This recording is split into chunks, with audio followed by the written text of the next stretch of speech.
चलिए, आज के लेक्चर में हम स्टार्ट कर रहे हैं क्लास 10th का application of trigonometry chapter number 9, जिसमें हमारा फर्स्ट लेक्चर होगा बेसिक कॉन्सेप्ट्स के ऊपर। जिन्होंने ट्रिग्नोमेट्री नहीं पढ़ी है वो लोग भी पूरा फोकस से देखिए। मैं पूरा बेसिक कॉन्सेप्ट बता रहा हूँ, इस चैप्टर में यूज होने वाला है। उसमें मैं थोड़ा ट्रिग्नोमेट्री का भी बेसिक कॉन्सेप्ट बता दूंगा। नहीं पढ़ी आपने ट्रिग्नोमेट्री, कोई बात नहीं है, फिर भी आप इसे सॉल्व कर सकते हैं। तो हमारा बेसिक कॉन्सेप्ट क्या है? हमारा बेसिक कॉन्सेप्ट ट्रिग्नोमेट्री किस पे वर्क करता है? राइट एंगल ट्रायंगल पे। एक राइट एंगल ट्रायंगल जो होता है उसमें एक एंगल क्या होता है? 90 डिग्री, और 90 डिग्री के ठीक सामने वाला क्या होता है बेटे? हाइपोटेनियस। फिर आप एक एंगल चूज करते हो। अगर आपने ये एंगल चूज किया है तो ये क्या हो जाएगा? परपेंडिकुलर, और ये क्या हो जाएगा आपका? बेस। बस यही समझना है आपको। और इसमें जितनी ट्रिग्नोमेट्री यूज होगी चैप्टर में उतनी ही ट्रिग्नोमेट्री मैं आपको यहाँ बता रहा हूँ। यहां से आपको मालूम पड़ जाएगा कि जो साइन थीटा की वैल्यू होती है वो होती है परपेंडिकुलर अपॉन, फिर आप कॉस थीटा की वैल्यू याद कर लीजिए बेस अपॉन, और एक वैल्यू याद कर लीजिए tan theta is equal to P upon B. इसके अलावा बेसिक कॉन्सेप्ट में ट्रिग्नोमेट्री की कुछ वैल्यूज भी आपको काम आने वाली है। जैसे इसके अलावा क्या काम आएगा आपको वो यहां लिख देता हूं मैं। जैसे साइन 30 डिग्री की वैल्यू 1/2, और यही वैल्यू किसकी होती है? हमारी कॉस 60 डिग्री। वैसे ही साइन 45 डिग्री, इसकी वैल्यू आपको लर्न करनी होगी 1/√2, और ये वैल्यू कॉस 45 की भी होती है। और वैसे ही आपको एक साइन 60 डिग्री की लर्न करनी होगी। साइन 60 डिग्री की वैल्यू होती है √3/2, और ये कॉस 30 भी। मतलब आपने 3 वैल्यू याद कर ली है यदि, तो वो साइन और कॉस दोनों की हो जाएगी। साथ ही साथ tan की 3 वैल्यू आती है, तो tan 30 डिग्री की वैल्यू आपको याद रखनी होगी 1/√3, और tan 45 डिग्री की आपको वैल्यू लर्न करनी होगी 1, एंड tan 60 डिग्री आपको लर्न करना होगा √3। तो इतनी वैल्यू और इतने कॉन्सेप्ट ट्रिग्नोमेट्री का यूज करके हम इस चैप्टर को पूरा सॉल्व कर सकते हैं। इसके अलावा कुछ भी बेसिक कॉन्सेप्ट ट्रिग्नोमेट्री का नहीं लगेगा। अब बेसिक कॉन्सेप्ट आता है आपके पास में एप्लीकेशन ऑफ ट्रिग्नोमेट्री का, इस चैप्टर का खुद का। वो क्या होता है ध्यान से देखिए। सबसे पहले हेडिंग डाल देते हैं हम, angle of elevation. Angle of what do mean angle of elevation? पता है आपको एंगल ऑफ एलिवेशन क्या होता है? आपने देखा है मॉल वगैरह में एलिवेटर लगे होते हैं, उससे याद रखिए आप। एलिवेटर क्या करते हैं? ऊपर ले जाने का काम करते हैं। माना मैंने कि नीचे लाने का काम भी वही करते हैं, एलिवेटर ही होते हैं, पर जब ऊपर जाते हैं, है ना। एलिवेशन, जब आप नीचे से किसी ऊपर वाली चीज को देख रहे हैं, सपोज कि एक पोल है, इलेक्ट्रिक पोल, उसके ऊपर एक चिड़िया बैठी हुई है। उस चिड़िया को अगर आप नीचे से देख रहे हैं तो नीचे हॉरिजॉन्टल से आपकी जो नजर जा रही है उस नजर के बीच में बनने वाला एंगल क्या कहता है? Angle of elevation. मतलब आप समझ लीजिए ये आपका इलेक्ट्रिक पोल है, यहाँ पर आपकी कोई चिड़िया बैठी हुई है, बर्ड है, उसको आप यहां से देख रहे हैं, तो यहाँ ये हॉरिजॉन्टल, और आपकी नजर कुछ ऐसी होगी उसको देखने के लिए, क्योंकि नजर सीधी होती है ना। तो उसके बीच में बनने वाला एंगल, इस एंगल को कहा जाता है एंगल ऑफ एलिवेशन। क्या कहा जाता है बेटे? Angle of elevation. अब सपोज इट कि आप टॉप पे बैठे हुए हैं, मतलब एक बिल्डिंग में आप किसी 5th फ्लोर के ऊपर आप बैठे हुए हैं छत पे, और नीचे किसी एक कार को आपने देखा, तो यहां पर आपकी नजर कैसी होगी? तो यहां पर हॉरिजॉन्टल कैसा बनेगा बेटे? ये बनेगा आपका हॉरिजॉन्टल। तो हॉरिजॉन्टल और आपकी नजर के बीच में बनने वाला ये जो एंगल है, इसे कहा जाता है angle of depression. Angle of depression. Angle of depression में आदमी नीचे हो जाता है। इसे याद रखने के लिए कि जब नीचे देख रहा है तो उसको आप क्या कहेंगे? Angle of depression. तो ये हेडिंग हो जाएगी angle of elevation and depression. दोनों को मैंने यहाँ पे आपको समझा दिया। इसके अलावा इस चैप्टर में कोई बेसिक कॉन्सेप्ट्स नहीं है। समझ में आया आपको यहाँ तक? तो यहाँ पे ट्रिग्नोमेट्री का आपको sine theta equal to p/h, cos theta equal to b/h, tan theta equal to p/b, sine 30 और कॉस 60 की वैल्यू 1/2 होती है, साइन 45 कॉस 45 की वैल्यू 1/√2 होती है, और साइन 60 और कॉस 30 की वैल्यू √3/2 होती है। tan 30 की वैल्यू 1/√3, tan 45 1, और tan 60 की वैल्यू क्या होती है? √3। तो ये है हमारे बेसिक कॉन्सेप्ट ट्रिग्नोमेट्री के, जो कुछ ही है। पूरी ट्रिग्नोमेट्री में तो बहुत सारे बेसिक कॉन्सेप्ट है, ट्रिग्नोमेट्रिक आइडेंटिटीज है, उसका यहाँ कोई लेना देना नहीं है। बस आपको यहाँ इतना आना चाहिए। कोई डाउट है इसमें? इसके बाद एंगल ऑफ एलिवेशन पता होना चाहिए और एंगल ऑफ डिप्रेशन पता होना चाहिए। अगर ये दो हो गए तो इस चैप्टर में सबसे मेन काम जो है गिवन इंफॉर्मेशन से फिगर ड्रॉ करना। अगर आपने फिगर ड्रॉ करा है सही से तो आपको क्वेश्चन करने से कोई नहीं रोक सकता। तो पहले आप इसका स्क्रीनशॉट लीजिए, फिर हम आगे बढ़ते हैं हमारी एक्सरसाइज पे। हम क्वेश्चन शुरू करते हैं। चलिए, इस कॉपी कर लिया होगा आप लोगों ने, स्क्रीनशॉट ले लिया होगा। आगे बढ़ते हैं हम, अब एक्सरसाइज सॉल्व करते हैं। इसका यूज क्वेश्चंस में कैसे किया जाता है। इस एक्सरसाइज में आपके पास टोटल 15 क्वेश्चंस हैं जो हमें सॉल्व करने हैं एनसीईआरटी बुक में। बहुत ध्यान से देखिएगा, बहुत इजी चैप्टर है। First question, exercise basic concept हमारा कंप्लीट हुआ। अब हम स्टार्ट करेंगे एक्सरसाइज 1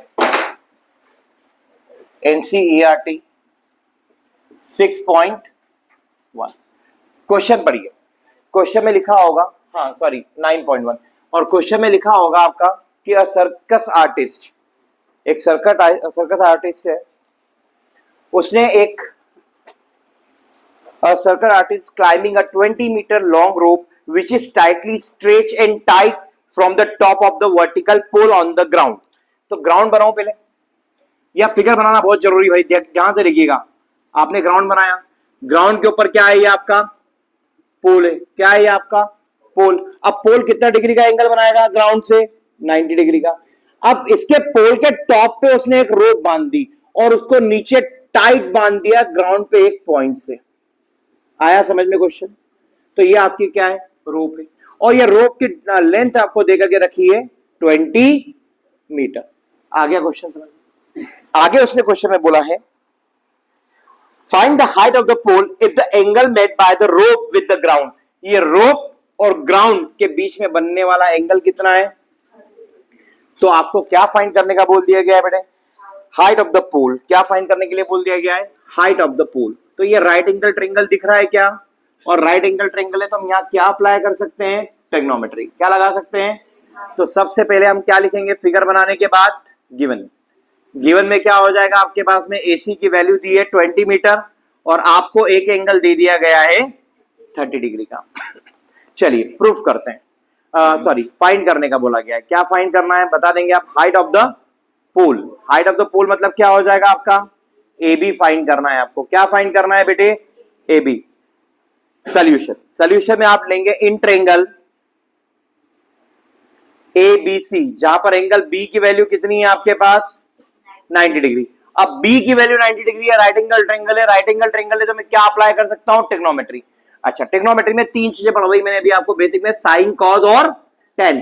तो मुझे बताइए कि मैं साइन कॉस या टेन क्या लगाऊं, तो ये कौन बताएगा। ये एंगल, एंगल के सामने वाला परपेंडिकुलर आपको फाइंड करना है। परपेंडिकुलर आपको क्या करना है, और हाइपोटेन्यूज दिया हुआ है आपको।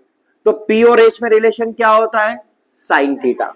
क्या होता है, तो हम लिखाएंगे देयरफॉर, डायरेक्ट लिखेंगे हम sine theta is equal to perpendicular upon hypotenuse. अब थीटा की वैल्यू बताइए आप, क्या है आपके पास 30 डिग्री। परपेंडिकुलर क्या है आपके पास में, h, और हाइपोटेन्यूज क्या है आपके पास में 20।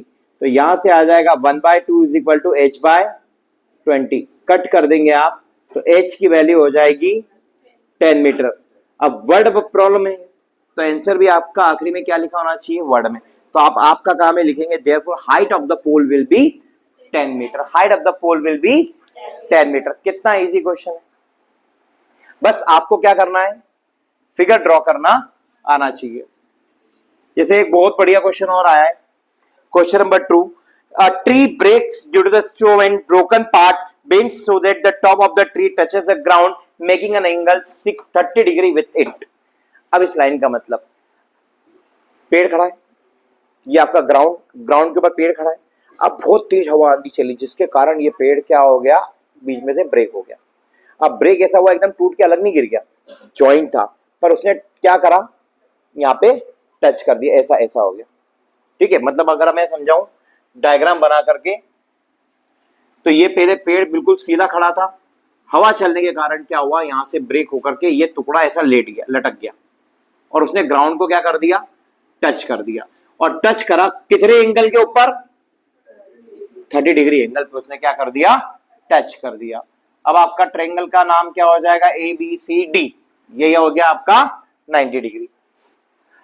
अब ये जो डिस्टेंस है 30 डिग्री का एंगल बना रहा है उसमें आपको देके रखा है वो 8 मीटर है, मतलब जो टॉप ऑफ द ट्री है वो ग्राउंड पे टच होता है from the foot of the tower is 8 metre. 8 metre की डिस्टेंस पे फुट ऑफ द टावर से टॉप टच होता है, ये आपको दिया है और बोला गया है total height of the tree आपको फाइंड करना है।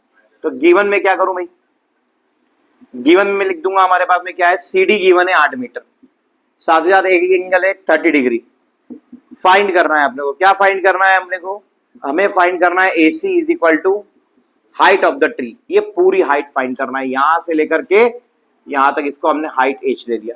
अब मैं इसको मान लेता हूं X और इसको मान लेता हूं, तो क्या ये Y का टुकड़ा यही तो ऐसा लेटा है, तो ये भी Y होगा या नहीं होगा, है ना। तो यहां पर हम अकॉर्डिंग टू क्वेश्चन ये भी लिख सकते हैं, ये भी गिवन है हमें कि BC और AB और BD दोनों आपस में क्या है, AB और BD आपस में इक्वल है, उसको हमने क्या मान लिया है, X मीटर। अब ध्यान से देखिएगा, Y मान लिया।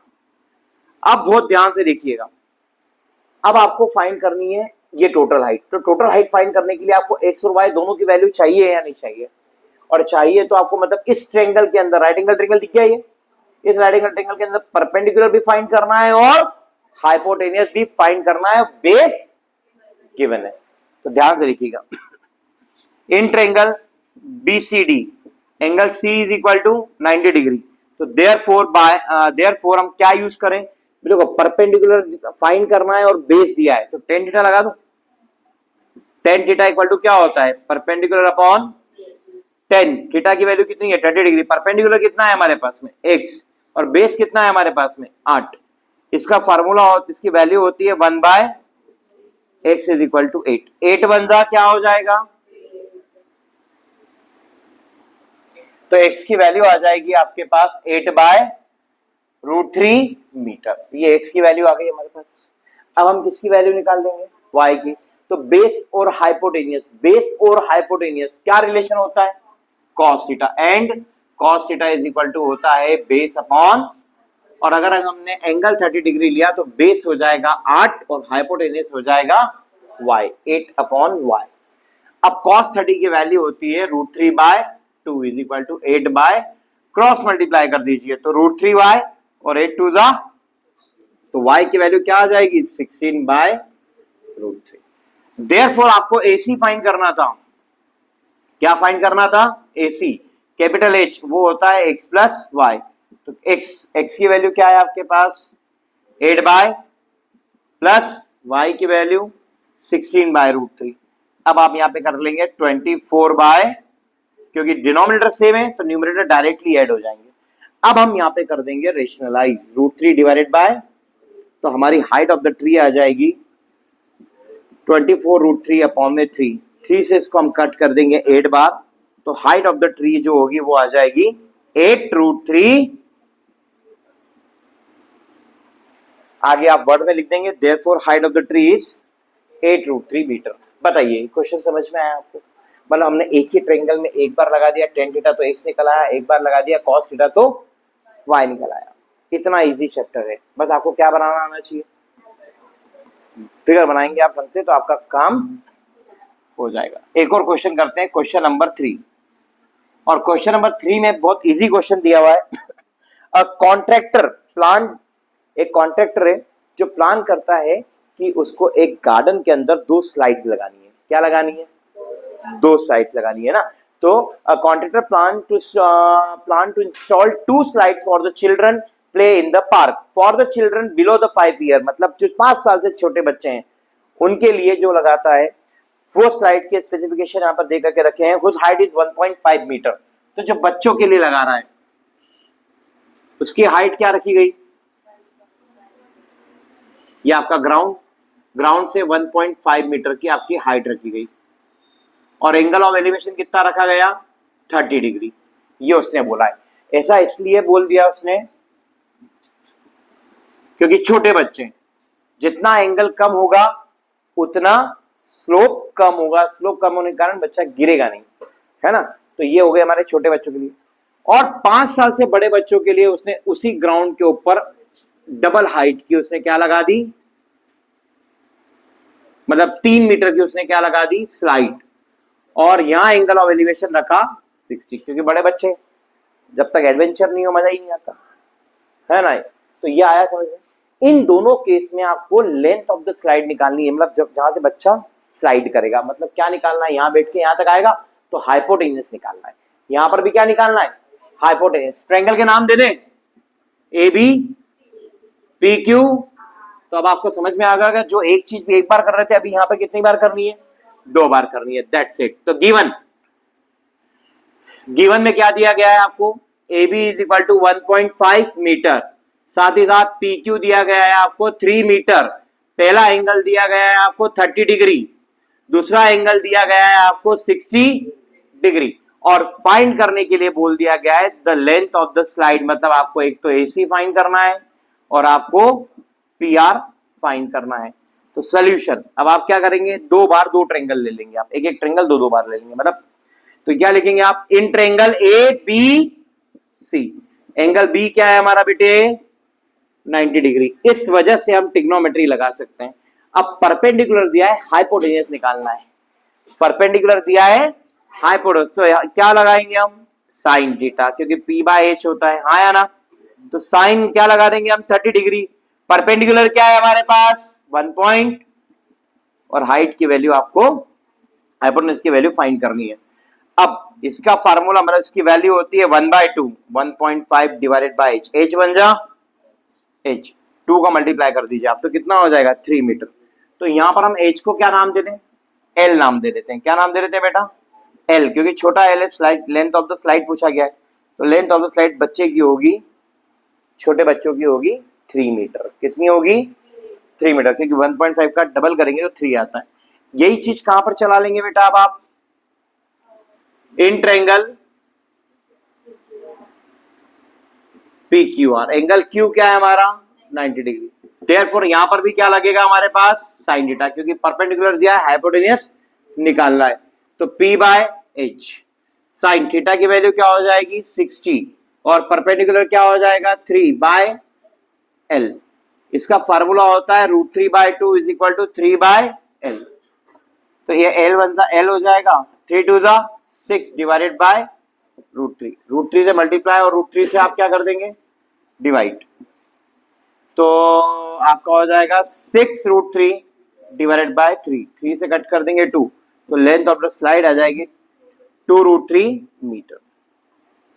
इन ईच केस, दोनों केस में हमने length of the slide find out कर दी। आई होप आपको समझ में आएगा। जो भी डाउट्स है आप कमेंट कर सकते हैं, इसको कॉपी कीजिए, स्क्रीनशॉट लीजिए फास्ट। चलिए नेक्स्ट क्वेश्चन पे आते हैं, क्वेश्चन नंबर 4। क्वेश्चन नंबर 4 में लिखा गया है the angle of elevation of the top of the tower, the angle of elevation of the top of the tower from a point on the ground which is 30 metre away from the foot of the tower is 30 degree. मतलब क्या बोला गया है, the angle of elevation of the top of the tower from a point on the ground, from a point, तो ground के ऊपर पहले क्या खड़ा करें, टावर। तो हमारा ये टावर हो गया बेटे, ये हो गया आपका ग्राउंड। अब ग्राउंड के ऊपर एक पॉइंट से एंगल ऑफ एलिवेशन ये वाला बनेगा, हाँ या ना। तो ये कितना दिया गया है 30 डिग्री, और ये पॉइंट जहां से एंगल बन रहा है वो फुट ऑफ द टावर से कितना 30 मीटर डिस्टेंस में। कितनी मीटर डिस्टेंस में, 30 मीटर डिस्टेंस में। ये लिखा है अवे फ्रॉम द, है ना, 30 metre away from the foot of the tower is 30 degree. Find the height of the tower. आपको इस टावर की क्या फाइंड करनी है, बताओ। कितना इजी क्वेश्चन है ना, इजी। क्या लिखेंगे हम, गिवन, गिवन में आपको सबसे पहले क्या लिख दिया, BC is equal to 30 metre, angle दे दिया आपको 30 डिग्री। फाइंड करना है, क्या फाइंड करना है आपको, height of the tower A B, आपको ये फाइंड करना है। तो सोल्यूशन में हम क्या लिख देंगे बेटा, in triangle A B C right angle at B. तो हम इस कारण से यहां पर ट्रिग्नोमेट्री लगा सकते हैं। क्या लगा सकते हैं, तो ट्रिग्नोमेट्री में कौन सा लगाएंगे, परपेंडिकुलर फाइंड करना है और बेस दिया है। तो पी और बी में क्या होता है tan थीटा, क्या होता है tan थीटा। तो हम क्या लिख देंगे, tan theta is equal to perpendicular upon, चलिए बताइए tan थीटा की वैल्यू क्या है हमारे पास 30 डिग्री, कितनी है, परपेंडिकुलर क्या है हमारे पास में h, और बेस क्या है हमारे पास में, तो यहां से 1/√3 लिख सकते हैं बेटा, इक्वल टू h बाय 30 का मल्टीप्लाई कर देंगे तो h की वैल्यू आ जाएगी, क्या आ जाएगी हमारे पास, तो हमारे पास h की वैल्यू आ गई 30 अपॉन में √3, √3 से हमने मल्टीप्लाई और √3 से हमने क्या कर दिया, तो इस कारण से हमारे पास 30√3 और डिवाइडेड बाय क्या आ गया 3 से इसको कितनी बार कट कर देंगे हम 10, तो ये हाइट ऑफ द आपका टावर आ गया 10√3 मीटर। तो यहां पर वर्ड में आप लिख देंगे answer, then the height of the tower will be 10√3 metre. इसी के साथ आपका एक क्वेश्चन 4 क्या होता है, कंप्लीट होता है। एक और क्वेश्चन डिस्कस करते हैं और इजी क्वेश्चन है, question number 5b। A kite is flying at a height of the 60 meter above the ground. The string attached to the kite temporarily tied to the point on the ground. The inclination of the string with the ground is 60 degree. Find the length of the string assuming that there is no slack in the string. बहुत easy question. यहां पर क्या है, आपकी पतंग उड़ रही है, सेंटर मान लिया अपन ने यहां पर।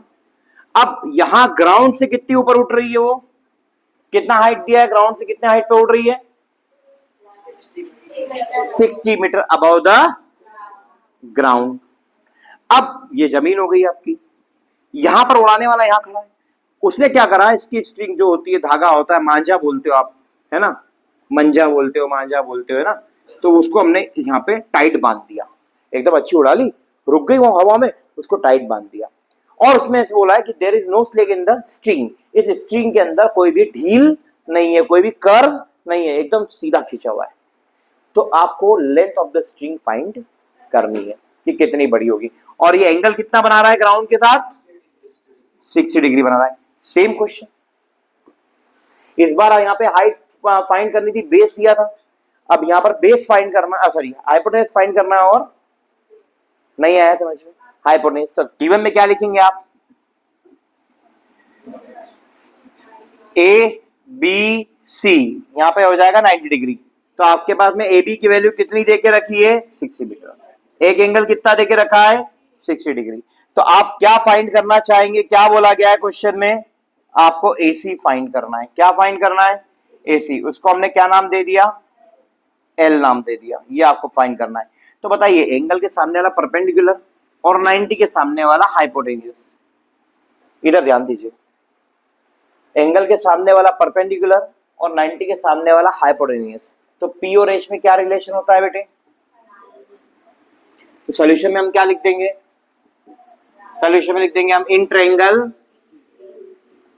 ABC right angle at B, therefore हम लगा देंगे यहां पर sine theta equal to P by H. तो साइन थीटा की वैल्यू कितनी हो जाएगी, 60 डिग्री, कितना दिया है, 60 डिग्री, परपेंडिकुलर भी कितना दिया है आपको, 60, और हाइपोटेन्यूज फाइंड करना है, तो फार्मूला हो जाएगा √3/2, 60 अपॉन में L, √3l is equal to 120, तो एल की वैल्यू क्या हो जाएगी, 120 अपॉन में √3 से मल्टीप्लाई और √3 से, इसको बोलते हैं रेशनलाइज करना, 9th में पढ़ा है हमने, तो ये हो जाएगा 120 √3 अपॉन में 3 से कट कर देंगे इसको हम 40, तो आपकी लेंथ ऑफ द स्ट्रिंग हो जाएगी 40 √3 मीटर। और अगर क्वेश्चन में आपको √3 की वैल्यू दे रखी है तो आप वैल्यू पुट करके मल्टीप्लाई कर देंगे। इतना किसको समझ में नहीं आया, यहां तक अगर किसी को कोई भी डाउट हो तो पूछ सकते हैं आप, हो गया।